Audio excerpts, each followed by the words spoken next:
Hello अस्सलाम वालेकुम वरहमतुल्लाहि वबरकातुहू।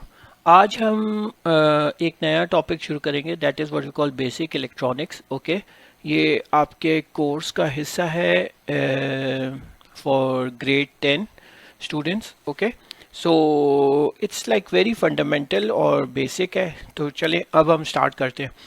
तो electronics is the branch of applied physics which deals with the control of electrons using different devices। हम electrons को control करना किस तरीके से कंट्रोल करेंगे इस ब्रांच ऑफ फिजिक्स में सीखते हैं। और हमने पहले बताया था कि इलेक्ट्रॉन्स जो है ख़ास तौर पे मेटल्स के अंदर जो है वो लूजली अटैच होते हैं, दैट लूजली अटैच होते हैं in metals. Okay, electrons to their nucleus, to their atom। Okay, और इनके दरमियान, इलेक्ट्रॉन्स के दरमियान और उनके न्यूक्लियस के दरमियान जो है वो जो इलेक्ट्रोस्टैटिक फोर्स है, जो फोर्स है इन दोनों के दरमियान, जो अट्रैक्टिव फोर्स है वो बड़ा ही कम होता है, जिसकी वजह से इलेक्ट्रॉन्स फ्लो करते हैं। इसीलिए हम इन्हें फ्री वैलेंस इलेक्ट्रॉन्स कहते हैं, क्योंकि अगर हम पोटेंशियल डिफरेंस अप्लाई करें तो हमने पढ़ा था कि करंट इलेक्ट्रिसिटी में वो इलेक्ट्रॉन्स फ्लो करना शुरू कर जाते हैं, और स्टैटिक इलेक्ट्रिसिटी में फ्रिक्शन से आप जो है नॉन मेटल्स के अंदर रिमूव कर सकते हैं इलेक्ट्रॉन्स को। Okay, so how to control the flow of electrons, ये हम पढ़ेंगे बेसिक इलेक्ट्रॉनिक्स में। और इसी के बाद नई टॉपिक है that is what we call thermionic emission. Thermionic emission में क्या होता है, जैसे हमने बताया था कि इलेक्ट्रॉन्स जो है वो लूजली अटैच होते हैं to the nucleus of their atoms. When the atoms are heated, some electrons gain enough kinetic energy to escape, या उनके अंदर एनर्जी बढ़ जाती है, तो या उनकी पोटेंशियल एनर्जी बढ़ जाती है, और पोटेंशियल एनर्जी उनके अंदर जो होती है वो कन्वर्ट हो जाती है काइनेटिक एनर्जी में। जो हीट एनर्जी है, हीट एनर्जी जो हम दे रहे हैं, तो वो कन्वर्ट हो जाती है potential energy of the electrons. और इलेक्ट्रॉन्स के पास जब पोटेंशियल एनर्जी आ जाती है तो वो मूव करने लग जाते हैं, then we say that they have got kinetic energy of electrons. तो इलेक्ट्रॉन्स मूव करने लग जाएंगे। जब हम किसी मेटल को हीट करते हैं तो इलेक्ट्रॉन्स जो है, जो लूजली अटैच होते हैं अपने एटम्स के साथ, वो escape कर जाते हैं from the metal surface। that is what we call this process, और या this phenomena, इसको हम phenomena, ये एक natural चीज़ है, phenomenon, इसको हम phenomenon, this phenomenon is also called thermionic emission। the process of emission of electrons from the hot metal surface is called thermionic emission। Okay, अब थर्मोआयनिक इमिशन जो है वो एग्जांपल है, फॉर एग्जांपल टंगस्टन का हम फिलामेंट ले लें। टंगस्टन के फिलामेंट को जब हम हीट करते हैं तो उसमें से इलेक्ट्रॉन्स निकलना शुरू हो जाते हैं, और टंगस्टन को हम यूजुअली यूज़ करते हैं क्योंकि बहुत आसानी से लाइक 6 वोल्ट्स ऑफ बैटरी हम लगा दें या 0.3 एम्पेयर्स पे, वो उतनी ही जनरेट हो जाती है उसके अंदर कि वो अपने उसके इलेक्ट्रॉन्स जो है वो अपने एटॉमिक स्ट्रक्चर को छोड़ के एस्केप कर जाते हैं और फ्लो कर सकते हैं। ओके, तो अब जनाब 1850s में साइंटिस्ट ने देखा कि कुछ रेज हैं जो कि निकल रही हैं कैथोड से, negatively charge electrode, cathode is negatively charge electrode, और अट्रैक्ट हो रही है एनोड की तरफ पॉजिटिवली चार्ज इलेक्ट्रोड। तो क्योंकि ये रेज जो है कैथोड से निकल रही थी, तो इसलिए इसका नाम जो है कैथोड रेज दे दिया गया। These rays were named as cathode rays due to the origin from the cathode। और जब इसको स्टडी किया गया, इसको देखा कैसे गया कि एक ग्लास ट्यूब में जो जिसके अंदर एयर नहीं है, इवैक्यूएटेड है, वैक्यूम है, ठीक है, उसके अंदर हमने एक नेगेटिवली चार्ज कैथोड है। ओके, इसको पोटेंशियल अप्लाई किया हमने, नेगेटिव पोटेंशियल, और एक दूसरे पे हमने पॉजिटिव पोटेंशियल अप्लाई किया। तो साइंटिस्ट ने ये देखा कि कुछ इलेक्ट्रॉन्स, कुछ पार्टिकल्स जो है वो कैथोड से निकल रहे हैं, और तेज़ी से जाके दूसरे एंड पे यहाँ पर उन्होंने एक फ्लोरेसेंट मटेरियल लगा दिया। लाइक जब इसके ऊपर इलेक्ट्रॉन्स आके, like this material is what we call phosphorus. Okay, ये फॉस्फोरस लगाया तो ये शेडो इसके ऊपर बनने लगा। इस एंड पे इस ओपेक ऑब्जेक्ट का शेडो बनने लगा। तो बिल्कुल इसी तरह तो फिर उन्होंने ये देखा कि कोई ना कोई डेफिनेटली कुछ रेज हैं जो कि इस नेगेटिव कैथोड से निकल रही है और एनोड उसे अट्रैक्ट कर रहा है और एनोड की तरफ आ रही है, पॉजिटिव की तरफ आ रही है।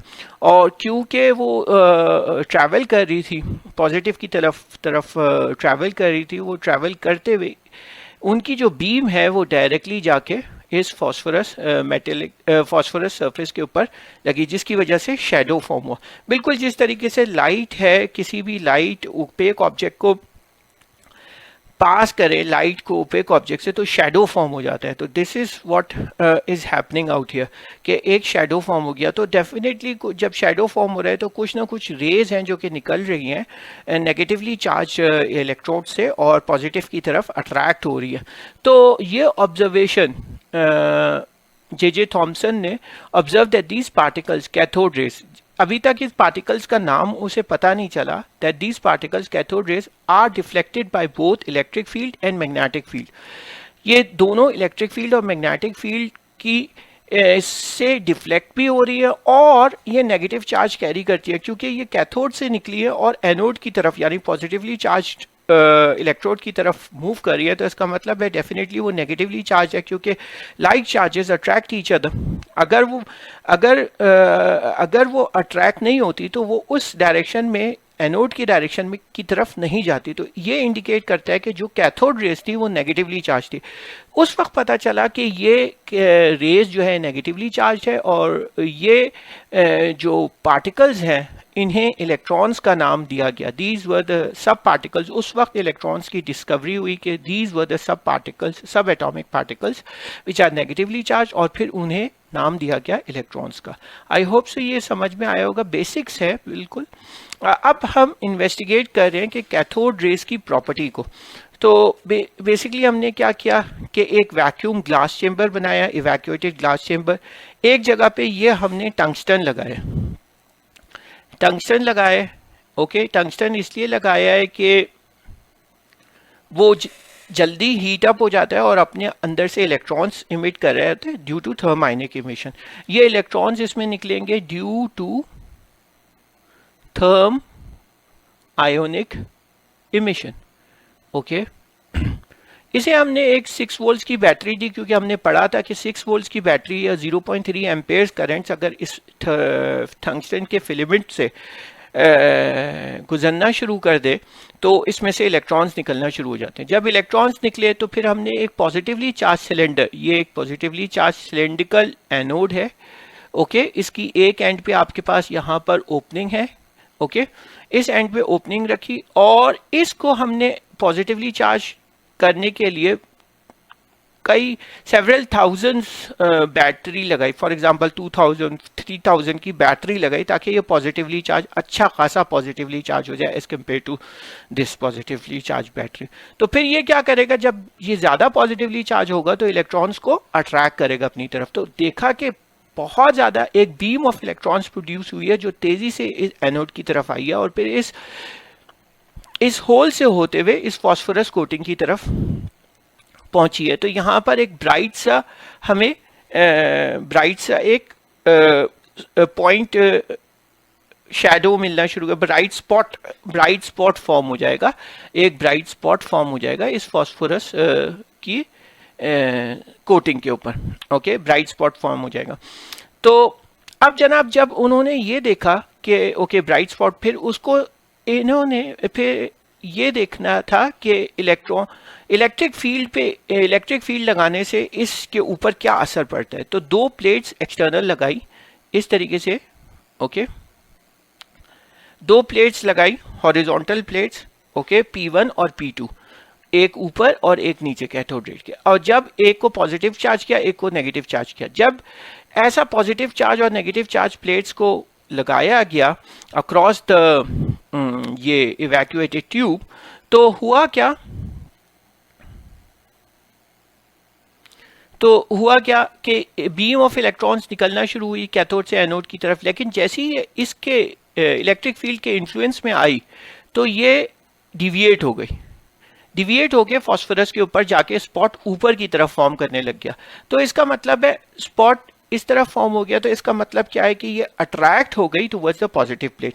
तो इसका नेचर का पता चला कि ये नेगेटिवली चार्ज है। फर्स्ट ऑफ ऑल एक तो एनोड अट्रैक्ट कर रहा है, दूसरी बात यह है कि ये जो प्लेट्स हैं ये इसको अट्रैक्ट कर रही है पॉजिटिव चार्ज। अगर ये पॉजिटिवली चार्ज होता तो नीचे की तरफ आता, लेकिन ऐसा नहीं हुआ क्योंकि वो खुद नेगेटिवली चार्ज था, ठीक है। तो इस वजह से वो पॉजिटिव की तरफ जाना शुरू हो गया, ओके, स्पॉट फॉर्म हो गया।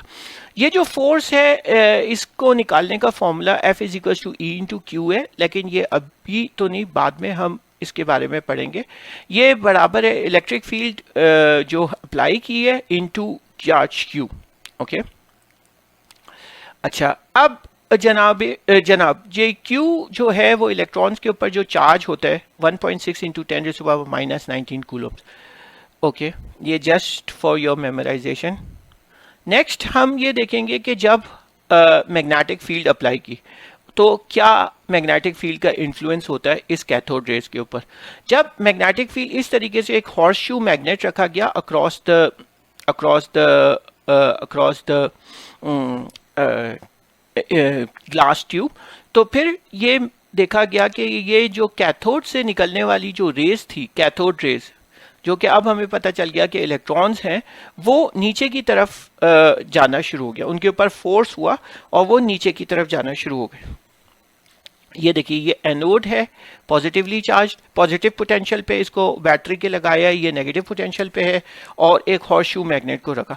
अब होता क्या है कि ये क्यों नीचे की तरफ गई है, तो हमने पढ़ा था इलेक्ट्रोमैग्नेटिज्म के अंदर कि जब भी हम करंट को पास करते हैं, किसी करंट कैरिंग कंडक्टर को मैग्नेटिक फील्ड के अंदर रखते हैं, तो डेफिनेटली एक फोर्स एक्सर्ट होता है। तो बिल्कुल हम ये यहीं पर ही ये देखेंगे कि applying Fleming's left hand rule, जो कि मोटर रूल था, फर्स्ट फिंगर जो है आपकी फील्ड है, सेकंड फिंगर करंट है, और आपको फिंगर्स को स्ट्रेच करना है एट 90 डिग्रीज, ठीक है। फिंगर, थंब और फर्स्ट फिंगर, सेकंड फिंगर और थंब को, फर्स्ट फिंगर को आपने फील्ड की डायरेक्शन में रखा। ये कौन सी फील्ड है? ये मैग्नेटिक फील्ड है, okay, magnetic field, okay, magnetic field की डायरेक्शन में रखा। सेकंड फिंगर करंट की डायरेक्शन में रखा, और थंब जो है वो मोशन की डायरेक्शन में रखा। जब हमने ये देखा, देखिए फील्ड ये नॉर्थ थी और ये साउथ था, तो फील्ड की डायरेक्शन ये हो गई। कन्वेंशनल ये करंट, लेट्स से हम अभी करंट की बात को समझते हैं, ओके। ये करंट इलेक्ट्रॉन्स इस डायरेक्शन में मूव कर रहे हैं, ओके। तो आपने अपनी उंगली इस तरीके से रखी तो मोशन आपने ऑब्जर्व किया ऊपर है, लेकिन ये नीचे की तरफ इसलिए शो हो रहा है क्योंकि ये जो फ्लेमिंग्स लेफ्ट हैंड रूल है ये बेसिकली कन्वेंशनल करंट के लिए बनाया गया। जो कन्वेंशनल करंट जिस डायरेक्शन में मूव करवाएगा चार्जेस को, उसके ऑपोजिट जो है इलेक्ट्रॉन्स मूव करेंगे, तो इसीलिए इलेक्ट्रॉन्स जो है वो डाउनवर्ड की तरफ मूव कर रहे होते हैं। आई होप सो ये टॉपिक क्लियर है। इसमें हमने nature of the cathode rays देखी और कैथोड रेज की के ऊपर इलेक्ट्रिक फील्ड का असर देखा और मैग्नेटिक फील्ड का असर देखा। नेक्स्ट हम स्टार्ट करेंगे कैथोड रे ऑसिलोस्कोप।